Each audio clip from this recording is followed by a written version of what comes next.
Praise the Lord. प्रभु यीशु मसीह के नाम से मैं आपका हार्दिक स्वागत करता हूं।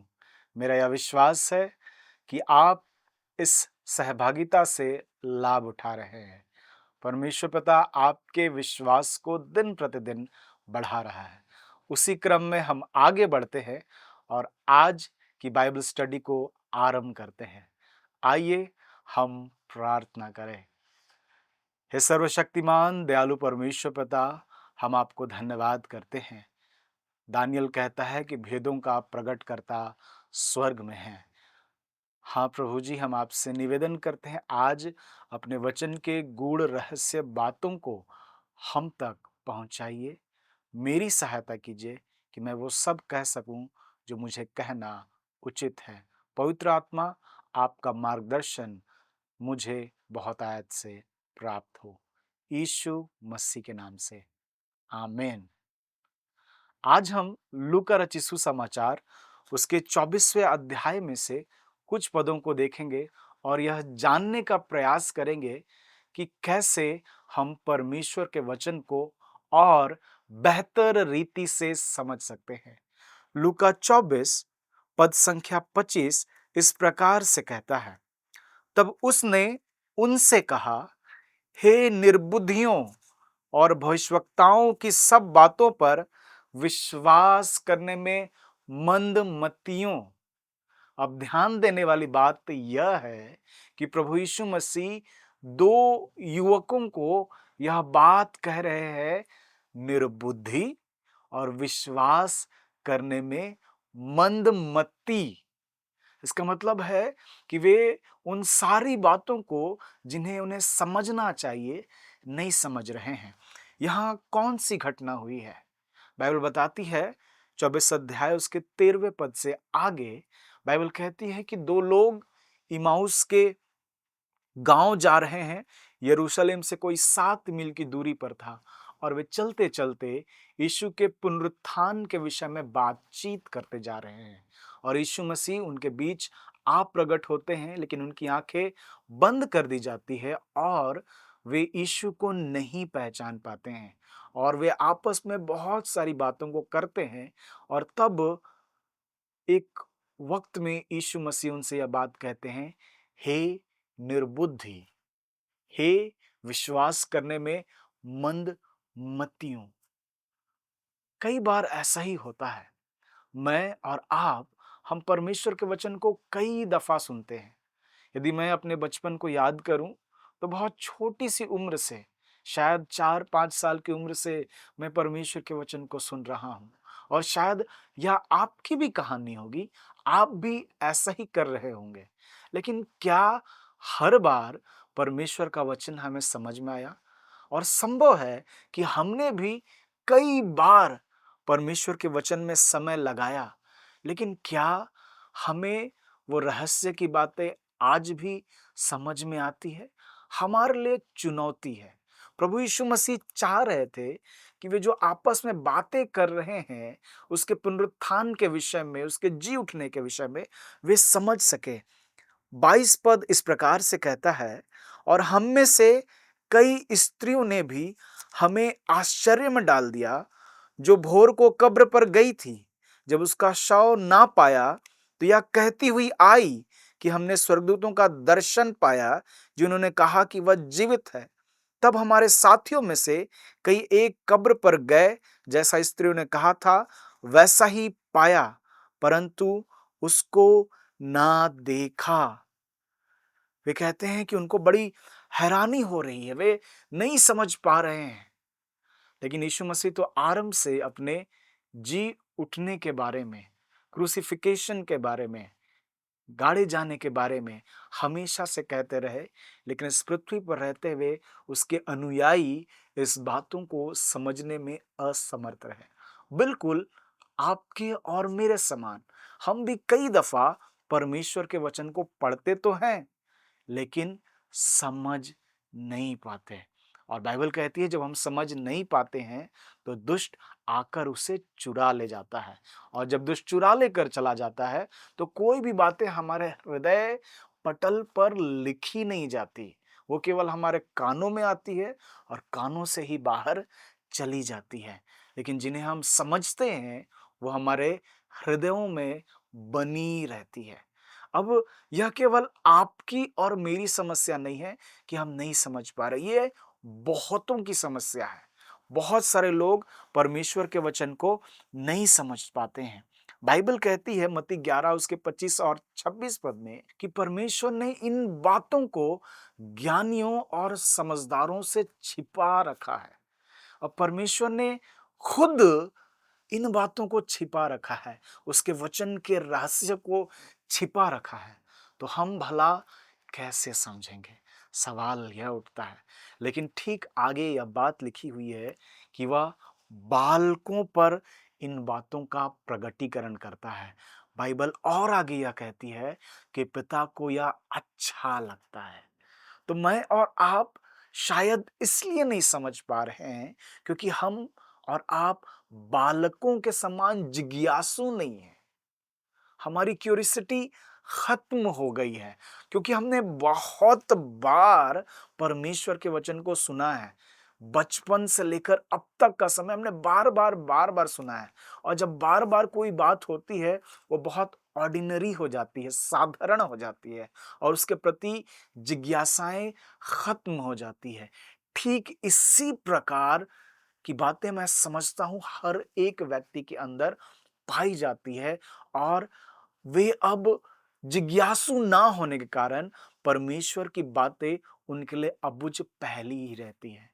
बाइबल यह भी कहती है कि प्रभु यीशु मसीह बहुधा बार दृष्टांतों में बातें करते थे। और क्यों वे दृष्टांतों में बातें करते थे? क्योंकि लोग देखते हुए नहीं देखते थे, सुनते हुए भी नहीं सुनते थे और नहीं समझते थे। इसलिए यीशु मसीह दृष्टांतों में बातें करते थे और बहुत सारी बातें पहेली ही उनके लिए रह जाती थी। लेकिन हम ध्यान देते हैं तो हम पाते हैं कि जब चेले यीशु को पूछते थे तो चेलों को यीशु मसीह दृष्टांतों के अर्थ को बताते थे और उन्हें कहते थे कि तुम्हें यह आशीष दी गई है, तुम्हें परमेश्वर के राज्य और स्वर्ग राज्य को भेदों को समझने की शक्ति दी गई है, तो तुम्हें समझना चाहिए। एक उत्तर और हमें मिलता है कि हम कब समझते हैं, जब हमें परमेश्वर की ओर से उसके वचन को समझने का अनुग्रह दिया जाए।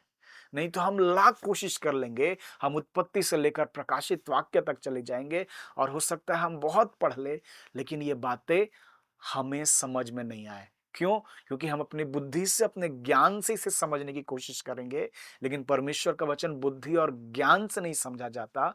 परमेश्वर का वचन प्रकटीकरण के आधार पर परमेश्वर खुद प्रकट करते हैं और तब यह जाकर समझ में आता है।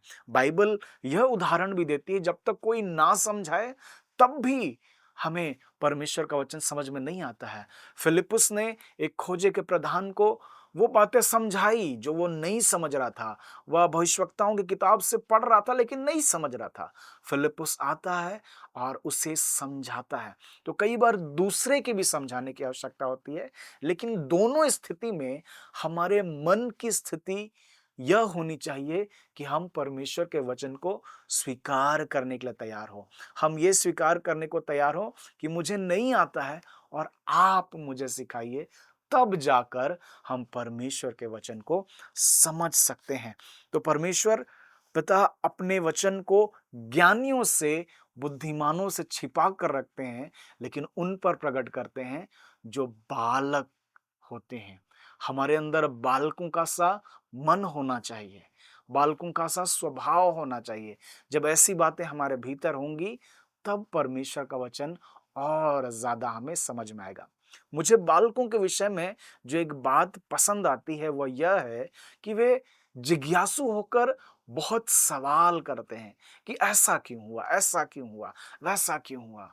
और माता पिता अपने बच्चों को उत्तर देते हैं।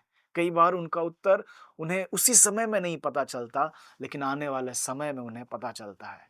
हम भी और आप भी जब ऐसे ही बालकों के समान हो, हम खुद परमेश्वर से पूछें, हमें परमेश्वर पिता उन बातों को प्रकट करेंगे।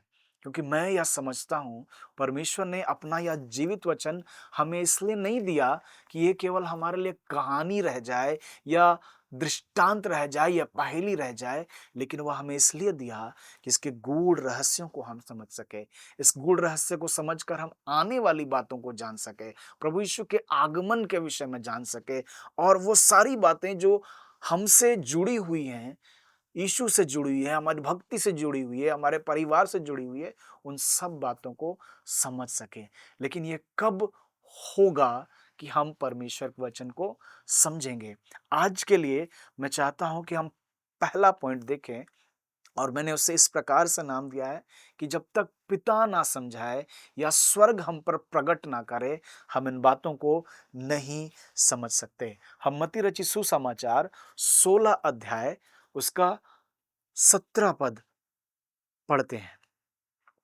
बाइबल यहां इस प्रकार से कहती है, यीशु ने उसको उत्तर दिया, अर्थात पतरस को उत्तर दिया, हे समौन, योना के पुत्र, तू धन्य है, क्योंकि मांस और लहू ने नहीं, परंतु मेरे पिता ने जो स्वर्ग में है, यह बात तुझ पर प्रकट की है। तो मांस और लहू ने नहीं, अर्थात किसी शरीर ने नहीं, किसी व्यक्ति ने नहीं, लेकिन स्वयं परमेश्वर ने स्वर्ग से इन बातों का प्रकटीकरण किया है। वो कौन सी बातें थीं? यीशु मसीह ने उन लोगों से पूछा कि लोग मुझे क्या कहते हैं? तो वे कहने लगे, कुछ एलिया कहते हैं, कुछ यिर्मयाह भविष्यवक्ता कहते हैं, कुछ यूहन्ना बपतिस्मा देने वाला कहते हैं। और तब यीशु पतरस से पूछते हैं, तुम मुझे क्या कहते हो? वह कहता है, तू जीवित परमेश्वर का पुत्र मसीह है। यह बात उसे कहां से मालूम हुई? यीशु मसीह स्वयं इस बात की साक्षी दे रहे हैं कि यह बात स्वर्ग ने, अर्थात पिता ने उस पर इन बातों का प्रकटीकरण किया, जिसे आज के समय में हम प्रकाशन कहते हैं।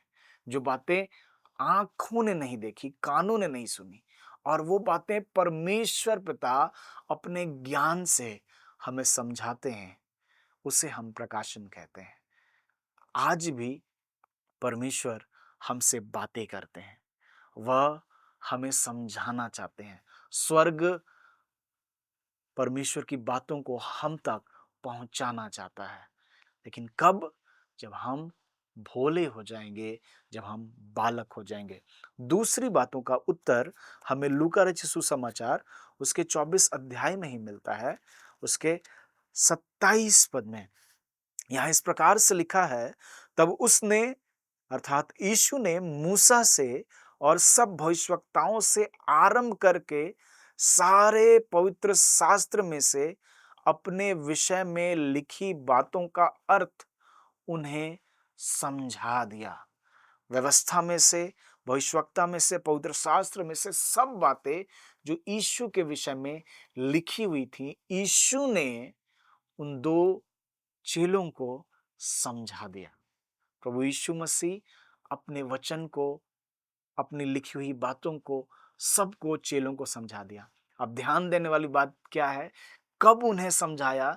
जब वे इन बातों को नहीं समझ रहे थे, और जब वे आपस में डिस्कस कर रहे थे तब भी नहीं समझ रहे थे, तब यीशु मसीह उनके बीच में प्रकट होते हैं और उन्हें समझाते हैं।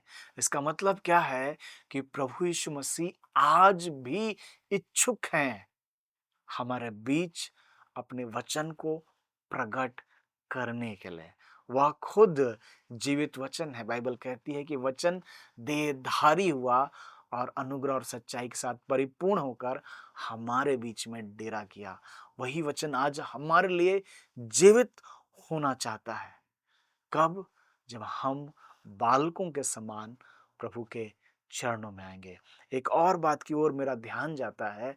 बाइबल कहती है कि मरियम प्रभु यीशु के चरणों में बैठकर सुनती थी।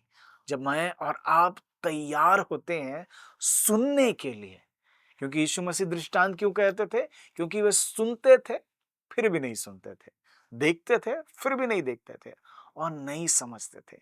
यदि हम सीखना चाहेंगे, यदि हम सुनना चाहेंगे, तो मैं यह दावा के साथ कहता हूँ कि यीशु आज भी अपने वचन को सिखाते हैं। वह कई सेवकों को सिखाते हैं, वह कई लोगों को सिखाते हैं। बाइबल में भी यीशु अपने चेलों को अलग से सिखाया करते थे, लोगों को वो सिखाया करते थे। जब हम सीखना चाहते हैं, प्रभु हमें सिखाना चाहते हैं। पिछले दिनों में प्रभु ने एक लाइन मुझे दी और वो यह है कि अगर हम समझने को तैयार हैं, तो प्रभु हमें समझाने को तैयार है। अब वह किसी भी माध्यम का इस्तेमाल कर सकता है। संभव है स्वर्ग से कोई प्रकाशन आपको मिले, संभव है कि कोई व्यक्ति आपको समझाए, संभव है स्वयं प्रभु यीशु मसीह अपने वचन में से आपको, जैसा उन्हें पवित्र शास्त्र में से, भविष्यवक्ता की किताब में से समझाया, हमें भी परमेश्वर पता है इस पवित्र शास्त्र से बहुत सारी बातों को समझाएगा। हम पढ़ते चले जाएंगे और हमें बहुत सारी बातें समझ में आती चली जाएगी। बाइबल में एक बात लिखी हुई है, यशायाह की किताब 34 अध्याय उसके 16वें पद में, कि यहोवा की पुस्तक से ढूंढ कर पढ़ो। अब सवाल उठता है कि ढूंढना क्यों है? क्योंकि मैंने अपने व्यक्तिगत अनुभव से जाना है, बहुत सारे हमारे अंदर जो सवाल उठते हैं, उनका जवाब क्रम अनुसार नहीं लिखा हुआ है। सब जवाब इधर-उधर लिखी हुई हैं। कुछ बातें उत्पत्ति में, कुछ बातें व्यवस्था विवरण में, कुछ प्रकाशित वाक्य में, कुछ लूका में, और बहुत जगहों में हमारे सवालों के जवाब लिखे हुए हैं। लेकिन बाइबल हमें उत्साहित करती है, ढूंढ कर पढ़ो। तो जो ढूंढेगा, बाइबल कहती है, वह पाएगा। परमेश्वर का वचन कहता है, तुम मुझे ढूंढोगे और पाओगे भी, क्योंकि तुम अपने संपूर्ण मन से ढूंढोगे। तो जब हम ढूंढना आरंभ करेंगे, व्यवस्था की किताब से, भविष्यवक्ता की किताब से, भजन की किताब से, पवित्र शास्त्र में से, परमेश्वर का पुत्र खुद हमारे सामने प्रकट होगा। वो अपने वचन को हमारे ऊपर प्रकट करेगा और हम समझाएंगे। बाइबल कहती है, मत्ती रचित सुसमाचार उसके अंतिम अध्यायों में, प्रभु यीशु मसीह ने चेलों की समझ को खोल दिया। इसका मतलब क्या है कि हमारी समझ भी कहीं ना कहीं बंद पाई जाती है। हम भी शायद मंदमती हैं, हम भी शायद निर्बुद्धि हैं, और तब इस समझ को खोले जाने की आवश्यकता है। हमारा जो मस्तिष्क है, उसने बहुत सारी बातों को पहले से ही सुन कर रखा है, और अब वह कोई नई बातों को स्वीकार नहीं करता। वो पहले से पड़ी हुई चीजों को बार बार दोहराता है और उसको लगता है कोई नयापन नहीं है। तो ये पुरानी बातों का जानना बड़ा जरूरी है। हमारे मन के नए हो जाने से हमारे चाल चलन में बदलाव आता है। मैं चाहता हूं कि आप प्रतिदिन यह प्रार्थना जरूर करें कि प्रभु मेरी समझ को खोले, जो बंधन है वह हटने पाए, और प्रभु हमारी समझ को खोले, तब हम उन बातों को समझ पाएंगे। आज के लिए तीसरी बात है, जब पवित्र आत्मा हमें समझाए, तब हम समझ पाते हैं। यूहन्ना रचित सुसमाचार उसके 15वें अध्याय में, माफ कीजिएगा, 16वें अध्याय में 12 से लेकर 15 पद इस प्रकार से कहता है, मुझे तुमसे और भी बहुत सी बातें कहनी है, परंतु अभी तुम उन्हें सह नहीं सकते। परंतु जब वह अर्थात सत्य का आत्मा आएगा, तो तुम्हें सब सत्य का मार्ग बताएगा, क्योंकि वह अपनी ओर से ना कहेगा, परंतु जो कुछ सुनेगा वही कहेगा, और आने वाली बातें तुम्हें बताएगा। वह मेरी महिमा करेगा, क्योंकि वह मेरी बातों में से लेकर तुम्हें बताएगा। प्रभु यीशु की बातों में से लेकर, पिता की बातों में से लेकर वह हमें बताएगा। 15 पद कहता है, जो कुछ पिता का है वह सब मेरा है, इसलिए मैंने कहा कि वह मेरी बातों में से लेकर तुम्हें बताएगा। तो पवित्र आत्मा का एक काम यह भी है कि वह परमेश्वर के वचनों को हमारे जीवन में खोले। अब क्यों खोले? क्योंकि परमेश्वर की आत्मा ने ही इसे इकट्ठा किया है, और क्या किया है कि इसे छिपा दिया है बुद्धिमानों से, ज्ञानियों से, जो अहंकारी हैं, जो घमंडी हैं, जिनको लगता है कि उनका धन सब कुछ कर सकता है, उन सब के लिए परमेश्वर ने अपने इस वचन के समझ को बंद कर दिया है। लेकिन वह उन लोगों के लिए खुल जाता है जो भोले हो जाते हैं, जो बालकों का स्वरूप धारण कर लेते हैं। प्रभु उनके लिए इन समझों को खोल देता है। तो पवित्र आत्मा इन बातों को ले लेकर बताएगा। पवित्र आत्मा परमेश्वर की महिमा करेगा और वो सब बातें हमें सिखाएगा, क्योंकि उसने स्वयं रचा है। बाइबल कहती है कि परमेश्वर की आत्मा ने इसे रचा है। बाइबल कहती है कोई भविष्यवाणी बिना परमेश्वर के आत्मा के उभारे हुए नहीं हो सकता है। तो परमेश्वर की आत्मा ही इस वचन का रचयिता है। तो जब जिसने रचा है वह हमें समझाएगा, हम बेहतर समझ पाएंगे। और आज समस्या यह है कि बहुत प्रकार की शिक्षाएं आज उपलब्ध हैं और हम बहुत तरह की बातों को सुनते हैं। लेकिन आज मैं आपको उत्साहित करना चाहता हूं कि परमेश्वर बहुत व्यक्तिगत स्तर पे हमसे बातचीत करना चाहते हैं। वह परमेश्वर पिता बात कर सकते हैं, प्रभु यीशु मसीह हमसे बात कर सकते हैं, पवित्र आत्मा हमसे बात कर सकते हैं। और उनकी बात करने का उद्देश्य यह होगा कि जो हम नहीं समझ पा रहे हैं उन बातों को हम समझ पाए। वह आज हमारी समझ को खोलने जा रहा है ताकि हम उसके वचन को बेहतर रीति से समझ सकें। और मैं यह विश्वास करता हूं परमेश्वर पिता आपको यह अनुग्रह देने जा रहा है, जैसा उसने मुझ पर और कई लोगों पर यह अनुग्रह किया कि उसने हमें स्वर्ग राज्य के भेदों की समझ दी। उसने हमें परमेश्वर के राज्य के भेदों की समझ दी। वह परमेश्वर भेदभाव नहीं करता, वह आप पर भी अपने स्वर्ग राज्य के भेदों की समझ को देने जा रहा है और हम बेहतर रीति से समझेंगे। एक और बात मुझे याद आती है कि हम क्यों नहीं समझ पाते हैं। नीति वचन का लेखक कहता है कि बच्चे के अंदर मूढ़ता की गांठ बंधी रहती है। एक गांठ हमारे बचपन से ही है, वो शुरू से ही है। और बाइबल कहती है कि वो छड़ी के द्वारा वो गांठ खुलती है, अनुशासन की छड़ी के द्वारा। कई बार हम तब परमेश्वर के वचन को समझ पाएंगे जब परमेश्वर की छड़ी हम पर लगेगी। बाइबल कहती है कि वह दुख के द्वारा हमें कई बार सोंटे भी लगाता है, कई बार हमें छड़ी लगाता है ताकि हम समझ सकें। तो छड़ी जो अनुशासन की है वह भी हमारे उस गांठ को खोलती है। और आज मैं परमेश्वर से आपके लिए निवेदन करता हूं कि जो गांठ आपके बचपन से बनी हुई होगी वह मसीह यीशु के नाम से खुल जाए। कोई पास्ट इवेंट के कारण वो गांठ बंधी हुई होगी और वो बड़ी गहरी हो गई होगी। परमेश्वर अनुग्रह करे और वो अनुग्रह कर रहा है कि आपकी वो गांठ मसीह यीशु के नाम से खुल जाए।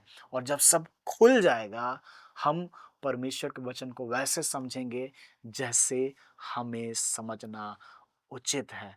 हम उसे वैसा जानेंगे जैसा हमें जानना उचित है। अब तक हम जैसा उसे जानते हैं वो हो सकता है कई बार हम दूसरे के विचार के आधार पर परमेश्वर को जानते हैं, या संभव यह भी है हम वचन जैसा समझते हैं, दूसरे ने जो हमें समझाया है हम उनके विचारों को समझ लेते हैं। लेकिन परमेश्वर क्या है, परमेश्वर कौन है, उसका वचन हमारे लिए क्या है, यह बहुत व्यक्तिगत है।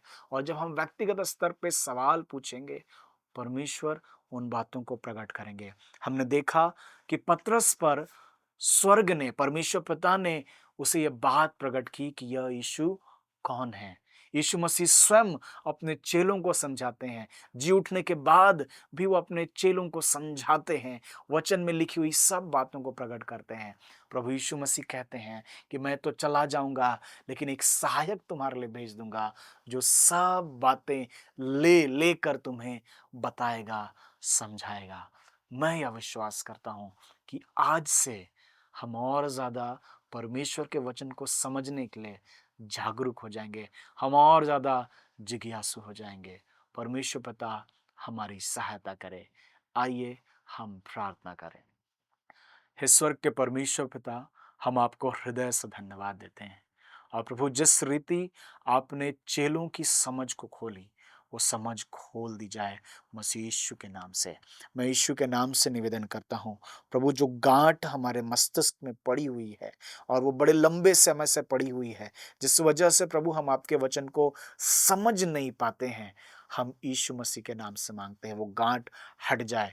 और प्रभु बाइबल कहती है, आज भी व्यवस्था के पढ़ते जाने समय जो पर्दा मूसा ने लगाया था, वो पर्दा आज भी पड़ा रहता है। और इस पर्दे के कारण भी प्रभु कई बार हम आपके जीवित वचन को समझ नहीं पाते, लेकिन बाइबल हमें ये आशा देती है, वो पर्दा मसीह यीशु में उठ जाता है। हम यीशु के नाम से आग्रह करते हैं, हर एक हृदय में प्रभु जी आपके वचन का प्रकाश पहुंचना आवश्यक है।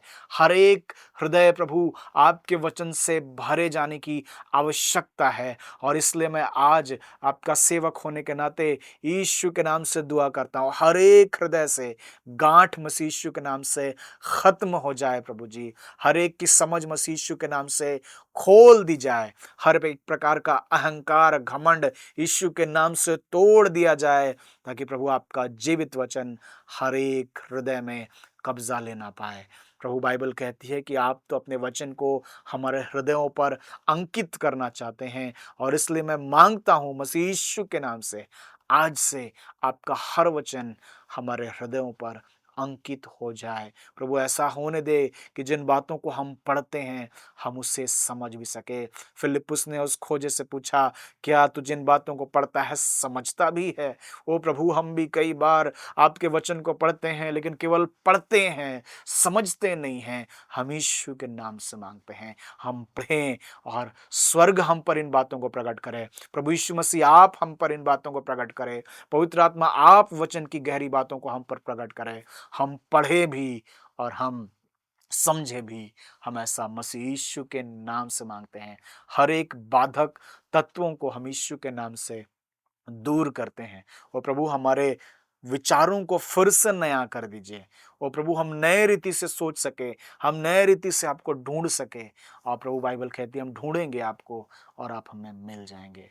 हम हृदय से धन्यवाद करते हैं, आपने हमारी सहायता की और इन प्रियों को आप आशीष देने जा रहे हैं, उसके लिए भी आपको बहुत बहुत धन्यवाद। सारा आदर, सारी महिमा आपको देते हैं। प्रार्थना यीशु के नाम से मांगते हैं, आमेन। Praise the Lord.